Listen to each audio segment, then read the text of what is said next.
Makanya ceramah-ceramah atau pidato-pidato atau subah orang-orang yang wusul kepada Gusti Allah dengan orang yang belum mencapai wusul itu tentu berbeda.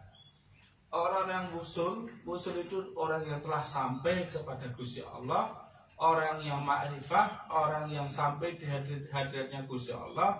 Tentu ceramahnya itu berbeda dengan orang yang belum sampai. Nah, orang yang belum sampai, ceramahnya itu mempelajari dari buku-buku, dari kitab-kitab, dari tulisan-tulisan. Namun belum tentu dia itu mengalami apa yang disajikan di buku-buku atau kitab tersebut. Namun orang-orang yang usul, yang sampai pada Gusti Allah, ceramahnya itu kalau ditulis nanti menjadi kitab malahan, begitu, yang akan diajarkan kepada generasi-generasi berikutnya. Jadi kurang lebih seperti itu. Terus Grand Syekh menambahkan begini, this is real, ini adalah nyata. Allah Subhanahu wa ta'ala mengatakan, aku berserah dan prasangka hambaku. Dan Allah mengatakan juga, innama alam a'malu binniyah, aku tergantung niat daripada amal yang dilakukan oleh hamba-hambaku. Ini real sekali. Kalau hati kita ini ada Gusti Allah, pasti hati ini akan memberikan sinyal atau instruksi kepada pikiran. Pikiran itu akan memberikan instruksi kepada tubuh untuk melakukan atau mengaplikasikan atau mentajalikan apa-apa yang diperintahkan dari hati tersebut.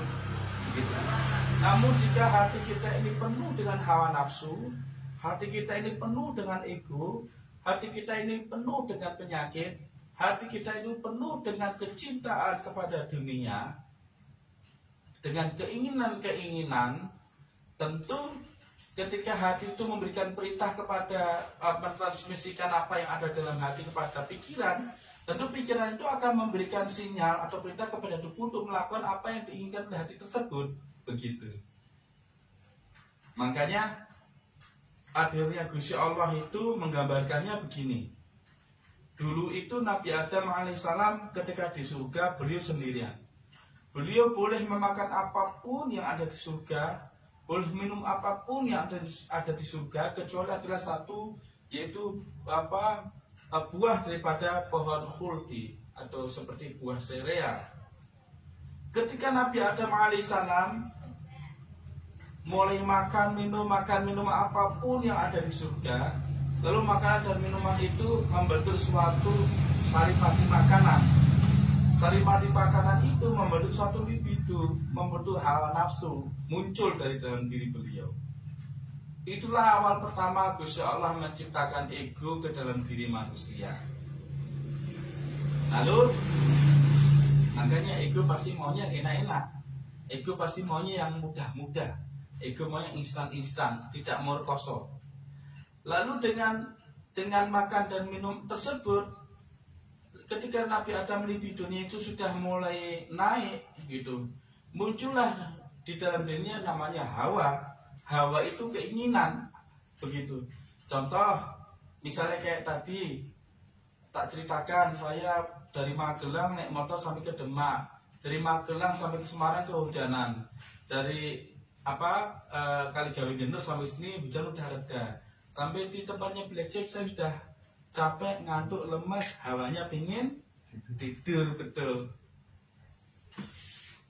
Tapi uniknya saya itu angan-angan pengen makan bakso itu dari Magelang, pengen makan bakso sampai ke Semarang, pengen banget makan bakso. Terus tapi udah kemalaman sampai di Demak tiba-tiba Blackjack, Gus ini bakso untuk jenengan. Masya Allah, demi Allah. Ya Allah. Saya tak bilang Blackjack, ada aku tuh angan-angan pengen makan bakso dari Magelang loh sampai ke Semarang loh, karena jadi dilan yang kehujanan ya kan. Dan angan-angannya pengen makan bakso gerobak di pinggir jalan, di depan gang di Pasar Kobong itu kan, kalau bisa lewat kan ada itu. Biarlah kok enggak ada. Tapi udah kemalaman juga, udah langsung aja ketemu majlisan gitu kan. Sampai di depannya Blackjack, Gus ini bakso monggo untuk jenengan. Satu mangkok, Masya Allah. Itu niknya Gusti Allah. Nah, lalu Nabi Adam itu ketika makan minum di surga, saripati makanan itu membentuk suatu libido. Libido itu muncul membentuk suatu hawa atau hawa. Lah, Nabi Adam bingung untuk mengartikan apa ini ya Allah. Aku tidak kepanasan, aku tidak kehujanan, aku tidak kelaparan. Tapi kenapa kok muncul sesuatu? Saya mengatakan desires, ya, nafsu ya, desires. Nafsu gitu. Muncul dari dalam diri beliau, tapi beliau tidak mengerti apa ini ya Allah. Karena Nabi Adam belum pernah melihat wanita. Beliau tidak tahu ini maksudnya apa, untuk apa, tidak ngerti. Beliau hanya mengatakan, ya Allah, aku ingin pasang hidup, aku ingin istri, aku ingin pasang, intinya seperti itu. Angan-angannya dalam hati. Lalu Gusti Allah Subhanahu Wa Taala mengabulkan beliau. Padahal Nabi Adam di surga nggak pernah tidur. Sebelumnya nggak pernah ketiduran, nggak pernah tidur. Ketika beliau tidur hanya sekejap, mungkin 1 detik ya, gitu. Beliau kebangun, tiba-tiba di hadapannya sudah ada sosok wanita. Makanya di dalam Islam disebut dengan Hawa. Kenapa kok wanita itu tidak disebut dengan misalnya Zahra atau misalnya Fatimah atau misalnya Suhartiem atau siapa ya, Juminem? Kenapa kok disebutnya Hawa? Karena itulah baiknya Gusti Allah. Itulah tanda murahnya Gusti Allah. Itulah maha baiknya Gusti Allah mengabulkan apa yang disimpan dalam diri Adam. Itu hawa, keinginan itu dimunculkan beneran, yang diambil dari tulang rusuk beliau. Dari situlah baru Nabi Adam itu mengerti, oh hawa nafsu itu ini seperti ini. Begitu. Lalu Allah Subhanahu Wa Taala menikahkan mereka berdua di dalam surga. Begitu. Tapi ada satu pantangan yang tidak boleh dilakukan oleh mereka. Apa itu? Memakan buah daripada pohon khuldi tersebut. Karena perintah itu kepada Nabi Adam, maka istrinya ini ngeyel. Begitu. Istrinya ngeyel. Karena istrinya tidak dengar waktu perintah itu datang, karena dia berasal dari dinar hawanya Nabi Adam sendiri, dan sebutannya juga hawa, pasti akan susah dikendalikan. Makanya wanita itu dalam spiritualitas Islam diceritakan, wanita itu diciptakan dengan 9 ego, diberikan 1 akal. Kalau laki-laki diciptakan dengan 9 akal, diberikan 1 ego. Begitu. Makanya Nabi Adam nggak mau mendekati pohon itu, Sayyidatina Hawa mendekati pohon itu. Begitulah. Terus akhirnya Sayyidatina Hawa ngambil satu buah, lalu dimakan, digigit, dimakan. Lalu Nabi Adam hanya disuruh untuk ngicipi sebenarnya, tidak untuk makan. Nabi Adam hanya ngicipi sedikit begitu. Lalu Sayyidatina Hawa makan lagi buah itu sampai habis. Nah, kenapa kok hal itu terjadi? Karena Gusti Allah itu, sebagaimana tadi di awal pembicaraan diceritakan, seseorang yang tidak tahu maksud dan tujuannya dia diciptakan di dunia ini, dia tidak akan mengetahui apa yang harus dia lakukan dalam hidup ini. Orang tahu dia butuh makan, maka dia tahu dia harus bekerja untuk dapat uang untuk bisa beli makanan, kan gitu ya. Nah, tapi orang kok orang nggak lapar, mungkin dia nggak tahu bagaimana harus memenuhi kebutuhan makan, mau nggak lapar ibaratnya gitu. Nah, lalu kenapa kok begitu Nabi Adam dan Sayyidatina Hawa? Karena di dunia ini ada namanya hukum kausalitas sebab musabab. Kalau tidak ada sebab begitu, Gusti Allah tidak akan manusia tidak akan turun ke bumi untuk menjadi khalifatullah fil ardh, untuk menjadi wakil-wakil Gusti Allah. Jadi tidak akan terjadi wa ma khalaqtul jinna wal insa illa liya'budun, itu enggak akan terjadi kecuali manusia itu memang turun ke bumi. Begitu, dan sebagainya. Kita skip pembicaraan tersebut, kita fokus ke kejadian tersebut. Lalu Masyahina menceritakan begini, Nabi Adam itu nggak mau makan itu sebenarnya, tapi hanya dipaksa istrinya, akhirnya beliau ya udah menghormati perasaan istrinya kan, beliau mau sedikit incip-incip. Kenapa kok beliau sampai terjerumus gitu? Sebenarnya bukan Nabi Adam yang terjerumus, karena gambarnya itu Nabi Adam itu waktu ikut mendekati khuldi itu, beliau itu kaki kirinya yang melangkah, pakai kaki kiri tok malahan. Kalau Sayyidina Hawa kan nggak ngerti apa-apa, perintah itu kan nggak datang pada beliau, padahal pada Nabi Adam. Tapi tugas seorang suami adalah jadi imam bagi istrinya, begitu. Nah, istrinya ya, makanya di dunia ini semua istrinya ya begitu. Karena memang dulu di sana begitu, gitu. Nah terus setelah itu, ini yang nonton di live ini di Nusantara maupun di luar negeri ini pada tumben ceramahnya ini ya. Biasanya kan baca subhanallah. Nah, karena munculnya begini gambarnya di depan kita. Lalu Masyahina menceritakan kok bisa Nabi Adam bisa keseret. Sebenarnya bukan Nabi Adam yang keseret, karena Nabi Adam tidak akan berani untuk menentang perintah Gusti Allah, begitu.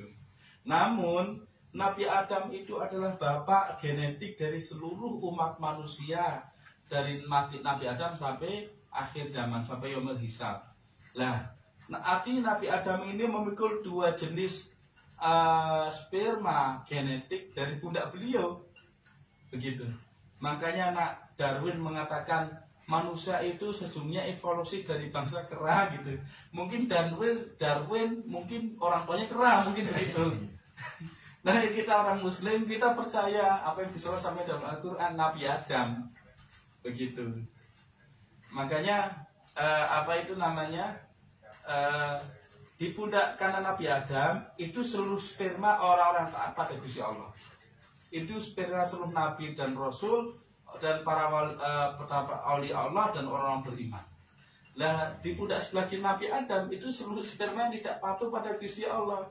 Kira-kira dari masa Nabi Adam sampai akhir zaman, orang yang taat pada Gusti Allah sama orang yang tidak taat lebih banyak mana? Tidak taat kan? Nah, artinya berat yang sebelah kiri diseret oleh sperma sebelah kiri. Hawa tadi itu pertama Gusti Allah cemburu karena Nabi Adam punya keinginan, cintanya tadinya sama Gusti Allah bulat. Ketika dia minta hawanya dikeluarkan, jadilah Sayyidatina Hawa, cintanya mulai dibagi pada istrinya. Nah, Gusti Allah cemburu. Dengan begitu Gusti Allah tidak memberikan pertolongan 100%, makanya dibiarkan dia keseret oleh hawa-hawa yang tidak baik dalam sperma yang sebelah kiri tadi. Begitu ceritanya. Makanya anak cucu Adam dari 100% yang pernah hidup di dunia, mungkin hanya 1/4% yang taat pada Gusti Allah, begitu.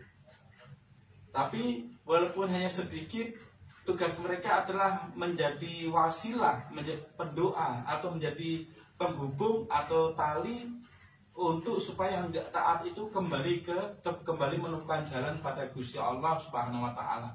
Makanya tadi diceritakan, ya ayyuhalladzina amanu atullaha wa atur-rasul ulil amri minkum wa'tasim bihablillah jami'an wa la tafarraqu.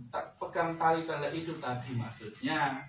Nah, makanya bagi kita ini yang tidak taat ini, makanya kita harus terus-menerus memantau hati kita supaya terus terhubung dengan masyaykhina, dengan guru-guru kita, supaya kita ini bisa berhubungan dengan Gusti Allah dengan cara yang paling menyenangkan gitu, bukan dengan sesuatu yang berat, begitu. Makanya sebagaimana tadi Nabi Adam sebenarnya berat untuk mengikuti istrinya untuk mendekati buah khuldi, tapi karena hawa yang tidak patuh lebih banyak, dia keseret. Kenapa demikian? Misalnya karena Nabi Adam sendiri yang meminta dikeluarkan hawa itu tadi, keluarlah Sayyidatina Hawa. Setelah itu Gusti Allah pun jadi setengah ngasih pertolongannya, dibiarkanlah keseret, begitu. Karena cintanya sudah terbagi kepada istri beliau sendiri.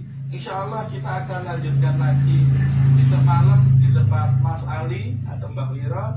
Insya Allah besok malam pengetahuan itu dibuka seperti malam ini. Kita akan membicarakan tentang maksud daripada zikir khatamul khawajakan, mana makna kode di dalamnya. Wa min taufiq bi hurmatil habib bi hurmati suratul Fatihah. Al-Fatihah.